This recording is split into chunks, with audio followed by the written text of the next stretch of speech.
Bonjour mes chers scorpions, je vous remercie de me retrouver pour cet horoscope de février 2021.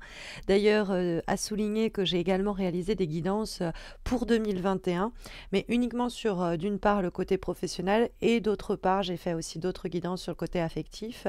Vous avez les suggestions en haut à droite de votre écran qui apparaissent, mais vous pouvez les trouver sur ma page YouTube tout simplement. D'ailleurs, n'hésitez pas à vous abonner si vous ne l'avez pas encore fait parce que je vous réserve quelques petites surprises fin février, début mars pour célébrer mes 6 ans avec vous sur YouTube. Et puis aussi, je pense poster autour de la Saint-Valentin des guidances signe par signe, mais uniquement sur le domaine affectif. Je vais voir ce que je vais faire. Donc pareil. Et puis si vous voulez laisser un petit commentaire, vous abonner en plus de liker la vidéo, c'est bienvenu. Et si vous voulez me retrouver aussi sur les réseaux sociaux, je suis sur Instagram et Facebook et chaque mois vous avez d'ailleurs l'occasion d'y remporter un tirage personnalisé réalisé par mes soins. Vous avez les liens de mes pages Instagram et Facebook en descriptif de cette vidéo. Mais pour nous recentrer autour des énergies de ce mois de février, autant vous dire qu'on a un mois qui remue pas mal, puisque on a 3 lames majeures qui apparaissent dans ce tirage. On a le battleur dans les éléments positifs, on a la papesse dans les obstacles, et puis on a la direction qui est signifiée par la carte de l'amoureux. Alors c'est vrai qu'à prime abord, d'un simple coup d'œil en voyant ces 3 lames majeures, on pourrait se dire que une relation amoureuse va venir à naître en secret et en silence, possiblement du fait d'une triangulaire éventuelle qui piège un petit peu la situation. C'est éventuellement possible d'un seul coup d'œil de dire ça parce que nous avons en plus de cela tout là-haut en termes de vibration la carte du 8 d'épée qui nous parle d'un moment où on est un petit peu piégé ou limité, ou en tout cas on est un peu paralysé et il y a normalement une prise de décision dont l'amoureux va nous parler qui doit permettre un nouveau départ. On a assez couvé comme ça cette situation, ce projet, cette envie. Il est temps d'en accoucher. C'est ce qu'on pourrait aussi comprendre de façon très globalisante et synthétique de ce tirage. Parce que l'amoureux, effectivement, l'amoureux, comme on nous montre ici ce couple-là, c'est une carte qui va nous parler de l'aspect affectif, mais c'est aussi la question du choix de façon plus générale. Et donc, c'est quand même la direction de votre mois de février et ça nous parle très généralement de décisions à prendre.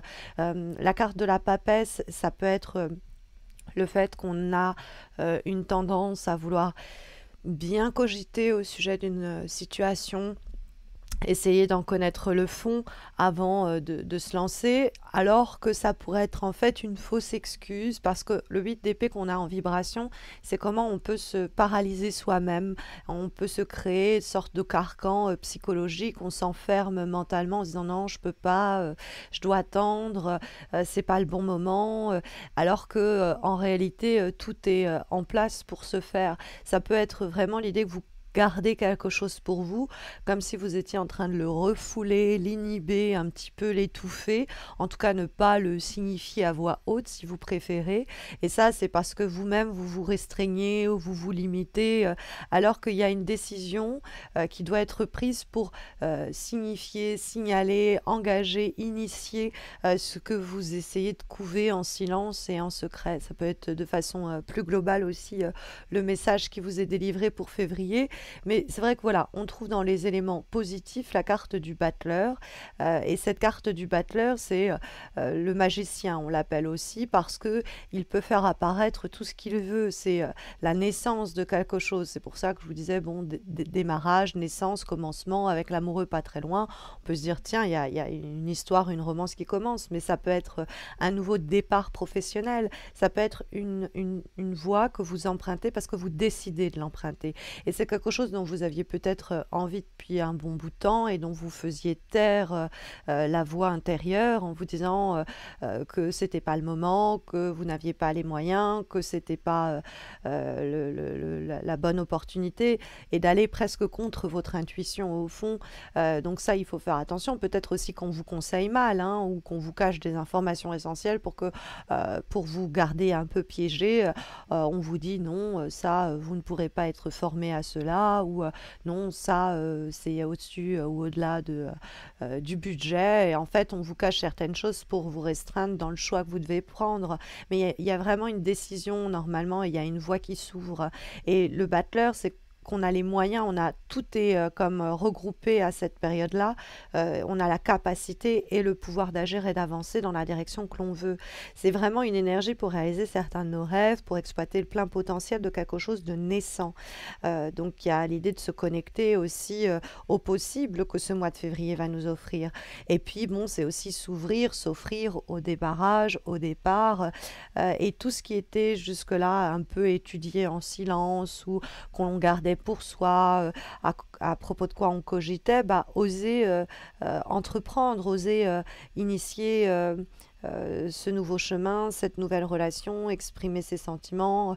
Il y a quelque chose comme ça, de nouveau départ, de nouvel élan. Et en dialogue comme la carte du battleur, première lame majeure du tarot de Marseille, l'est avec la carte de la papesse, deuxième lame majeure du tarot de Marseille. C'est assez intéressant parce que la papesse, elle apparaît dans les obstacles. Bon, ça peut être de véritables difficultés.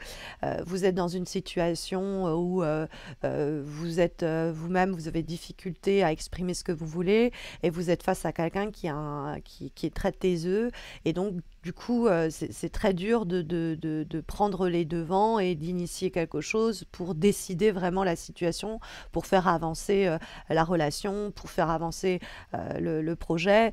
Bon, ça peut être aussi simple que ça. Mais c'est vrai que le battleur, c'est vraiment le premier élan et la papesse, elle permet normalement un peu de développer en approfondissant les choses.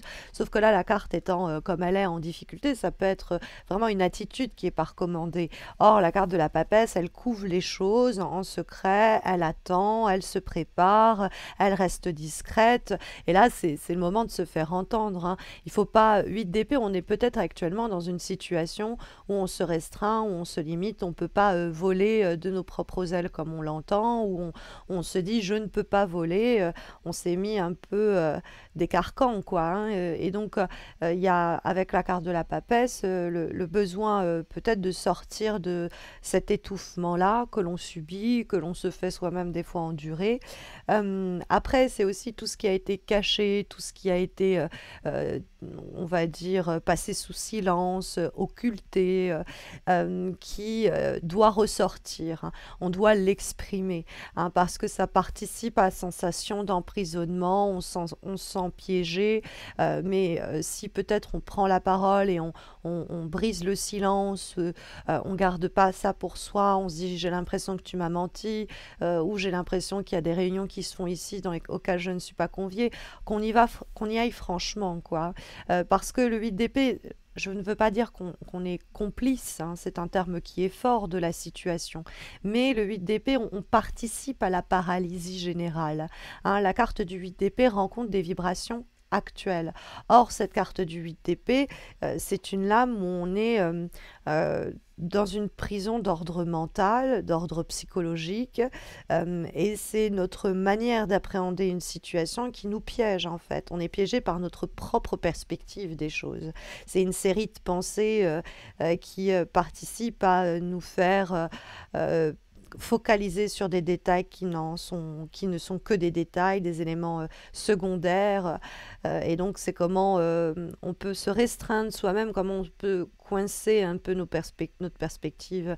Donc, il y a avec la carte du battleur, l'idée que... Et quand on met en opposition le battleur et l'amoureux, qui sont vraiment des énergies très positives dans ce tirage, avec le 8 d'épée, la papesse qui pose problème, parce que le 8 d'épée pose problème et la papesse est dans les obstacles, on a, vous le voyez, des cartes très riches en termes de couleurs, et ici très, très calmes, très apaisées. Et normalement, c'est des temps de réflexion, c'est des temps où on est plus en train de cogiter que d'agir, alors que là, il faut provoquer les choses, il faut être peut-être soi-même source de réalisation de concrétisation. Il ne faut pas s'enfermer dans son silence, il ne faut pas trop cogiter, il ne faut pas trop mettre de la distance entre nous et les choses, il faut y aller, quoi, hein, parce que la carte de l'amoureux, c'est vraiment aussi suivre son cœur, suivre ses envies, se décider, prendre la décision de cette façon-là, et ne pas rester prostré ou ne pas se prostrer soi-même, hein. Il y a un besoin avec cette carte du 8 d'épée de passer par un temps de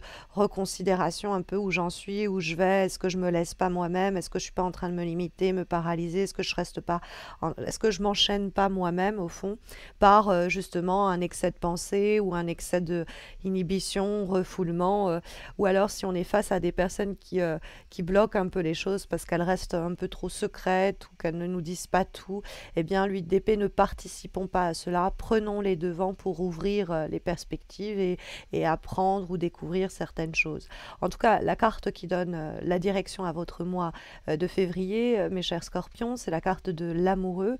Évidemment, hein, pour ceux et celles qui espèrent une rencontre affective, autant vous dire que c'est de bon augure sur la direction du mois. Ça peut être l'idée qu'on n'y croyait plus, hein, mais il peut avoir une relation, oui, qui naît dans le secret ou des sentiments qui ne sont pas complètement exprimés. Mais dans ce cas-là, avec la carte de l'amoureux en direction, les sentiments pourraient s'affirmer ou se confirmer. Ça peut être aussi une décision de couple, hein, ici qui est prise avec la carte de l'amoureux. On décide ensemble d'emprunter une nouvelle voie pour la relation, puisqu'il y a cette naissance du battleur, et donc il y a un choix pour la relation. Bon, il y a une éventualité triangulaire possible dans les péripéties qui vous arrivent en février. Et la carte du battleur, c'est peut-être la nécessité peut-être de démarrer quelque chose plus clairement et de prendre une direction, donc faire un choix qui ouvrira de nouvelles perspectives, quelque chose peut-être que l'on couvait en soi depuis longtemps ou en tout cas dont on a besoin en février d'accoucher. Et puis ça permettra de faire voler en éclats les non-dits, l'implicite, etc. Et de vous libérer aussi, hein, avec ce fameux 8 d'épée. En termes d'avant et dernière, avant-dernière énergie pour ce mois de février, nous avons une lame issue de l'oracle de la quête du 5e royaume et nous avons la carte Héphaïstos. Alors, cette carte-là, elle va vous donner une, pas dernière, mais avant-dernière recommandations pour ce mois de février et c'est à appliquer dans l'ensemble. Ici, ça va être, des fois, ça peut s'appliquer vraiment à un élément, une situation que vous allez rencontrer en février et ça s'applique juste à ça. Mais là, j'ai l'impression que c'est plus large, que c'est vraiment pour le mois de février en résonance avec le reste du tirage. Parce que Héphaïstos, c'est une carte qui vous encourage à trouver votre voie. C'est peut-être que vous cherchez des réponses à certaines questions en février, un chemin emprunté, un métier à faire, quelqu'un à aimer, et on n'est plus en train de chercher. On va trouver, tout est là en vous, sauf qu'il est possible que pendant un moment, vous soyez en errance, pas prêt ou prête à voir ce que vous convoitez. Donc pourtant, avec Héphaïstos, c'est vraiment le moment de récolter, de cesser votre quête et de reconnaître que vous avez déjà tout ce qu'il faut et que vous pouvez l'utiliser. C'est ce dont nous parle aussi le battleur. Nul besoin de poursuivre une formation, d'aller chercher ailleurs, d'attendre quelque chose de nouveau. Vous possédez tout ce qu'il vous faut pour... vous avez déjà trouvé les ressources, hein, le battleur est là et il faut se lancer. Donc, est-ce qu'on est trop dans l'attente, nous demande cette carte-là. Qu'est-ce qui est déjà là, présent en février, que je n'utilise pas ou que je ne vois pas? Quelles sont les excuses que je me donne, hein, pour m'empêcher d'avancer? Hein, c'est l'idée qui est ici signalée par Héphaïstos. En deuxième lieu, c'est une carte qui vous encourage à manifester votre réalité, de ne plus subir les événements, mais au contraire de ne plus subir, mais de décider, hein, être maître au fond d'une situation, faire suffisamment de choix, prendre assez de décisions pour créer la réalité dont on a envie, s'investir pour enclencher des changements. Et puis, on vous dit aussi de vous affirmer suffisamment pour vous faire entendre, pour que vos actions reflètent le respect que vous attendez des autres aussi, hein, de ceux autour de vous, et du respect aussi que vous vous accordez également. Comme dernière énergie, nous allons avoir une lame qui est issue d'un autre oracle, le très joli oracle des murmures qui vient de sortir, et nous avons la carte de l'éveil, hein, très jolie carte de l'éveil ici. Donc avec la carte du battleur qui nous parle de naissance, la naissance, l'éveil, il y a quand même quelques similitudes pour ce mois de février, et l'éveil est associé d'ailleurs à l'énergie de renaissance, d'éclosion, hein, qui est quand même assez proche. Et c'est attendre, c'est l'idée qu'on a attendu le temps qu'il fallait et que ça y est, en février, nous sommes prêts ou prêtes à éclore. Alors que justement, la papesse, c'est non, encore un peu de temps de gestation, non, je garde encore un peu, j'attends encore un peu.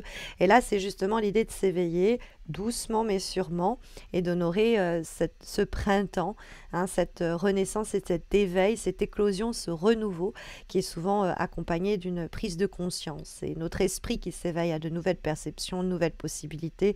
Ce sont des énergies fertiles qui viennent nous nourrir. Donc quelque chose en février s'éveille en vous, autour de vous, sous vos yeux. Et donc il ne faut pas laisser cette situation s'assoupir, être engourdi. Il faut aller la vivre et l'éprouver pleinement. Donc voilà en tout cas les énergies sondées, eh bien mes chers scorpions, pour votre mois de février. Mais vous le savez, si vous avez eu besoin d'une guidance plus spécialement amoureuse ou professionnelle ou sur du plus long terme, j'ai fait aussi ça pour 2021. Vous trouverez ça sur ma page YouTube. Et puis si vous voulez un tirage personnalisé, il y a les concours hein, sur Instagram et Facebook qui vous permettent de remporter un tirage un petit peu comme celui-ci, mais répondant à la problématique qui vous occupe actuellement. Et puis bah, n'hésitez pas à laisser un petit commentaire, liker la vidéo, et puis abonnez-vous si vous ne l'avez pas encore fait, parce que je posterai aux alentours donc de la Saint-Valentin des guidances affectives, et je vous prépare quelques surprises pour fin février, début mars, pour fêter avec vous mes 6 ans de présence sur YouTube. Voilà, bah écoutez, je vous souhaite de très belles semaines à venir mes chers scorpions, et je vous dis à très vite j'espère. Prenez bien soin de vous.